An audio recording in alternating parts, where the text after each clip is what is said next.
ഈ ഓണത്തിന് നമ്മളിപ്പോൾ ലോട്ടസിൻ്റെ ചെയിനും കമ്മലൊക്കെ ഭയങ്കര ട്രെൻഡല്ലേ. അപ്പോൾ നമുക്ക് ലോട്ടസിൻ്റെ ഒരു ഹെയർ ക്ലിപ്പും കൂടെ ഉണ്ടാക്കിയാലോ. ഞാൻ ആദ്യമായിട്ടാട്ടോ ഒരു ഹെയർ ക്ലിപ്പ് ഉണ്ടാക്കിയത്. അത് സെൻറ്റർ ക്ലിപ്പ് ഇങ്ങനെ കുന്തൻ സ്റ്റോൺ വെച്ച് ഉണ്ടാക്കിയേക്കുന്നത്. സക്സസ് ആയി എന്നാണ് എൻ്റെ ഒരു വിശ്വാസം. നിങ്ങളും കൂടെ നോക്കിയിട്ട് പറയണേ സക്സസ് ആയോ ഇല്ലയോ എന്നുള്ളത്. ഞാൻ ലോട്ടസിൻ്റെ പാച്ചസ് പോലെ കുന്തൻ സ്റ്റോൺ വെച്ച് ഉണ്ടാക്കി എടുത്തിട്ടുണ്ട്. ഇത് ഓൾറെഡി മുമ്പ് ഞാൻ വീഡിയോ ഇട്ടിട്ടുണ്ട് കേട്ടോ. അതാണ് ഞാൻ പിന്നെ ഇതിൽ റിപ്പീറ്റ് ചെയ്യാം. ഞാൻ 3 ഉണ്ടാക്കി എടുത്തേക്കുന്നത്.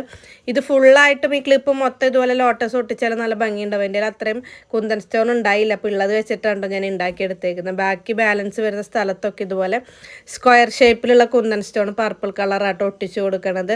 നമുക്ക് ഇഷ്ടമുള്ള രീതിയിൽ നമ്മുടെ ഓരോ ഐഡിയ അനുസരിച്ചൊക്കെ ഉണ്ടാക്കിയെടുക്കാതുകൊണ്ട് ഇതൊരു നല്ല ബിസിനസ്സാണ്. കാരണം ഇതുപോലെ കുന്തൻ സ്റ്റോൺ വെച്ചിട്ട് ഹെയർ ക്ലിപ്പൊക്കെ ഉണ്ടാക്കിയിട്ട് കുറേ പേര് ഇതുപോലെ സെയിലൊക്കെ ചെയ്യുന്നുണ്ട് കേട്ടോ. ഇതിൻ്റെ ഗ്യാപ്പിലൊക്കെ ഞാൻ പിന്നെ വൈറ്റ് കുന്തൻ സ്റ്റോൺ ഇങ്ങനെ ഒട്ടിച്ചു കൊടുത്തിട്ടുണ്ട് റൗണ്ടിൽ. അത് ഇത്തിരി കൂടെ ഒരു ഭംഗി കിട്ടാൻ വേണ്ടിയിട്ട് 3D എഫക്റ്റ് കിട്ടാൻ വേണ്ടിയിട്ട് നടുക്കിൽ ഇതുപോലെ വൈറ്റ് കുന്തൻ സ്റ്റോൺ കൂടെ ഒട്ടിച്ചു കൊടുത്തിട്ടുണ്ട്. ഫൈനൽ ലുക്ക് എന്തായാലും എനിക്ക് ഒരുപാട് ഇഷ്ടമായിട്ടുണ്ട്. നിങ്ങൾക്ക് ഇഷ്ടമായിട്ടുണ്ടോ എന്നുള്ളത് കമൻറ്റിൽ പറയണം കേട്ടോ എങ്ങനെയുണ്ടെന്നുള്ളത്.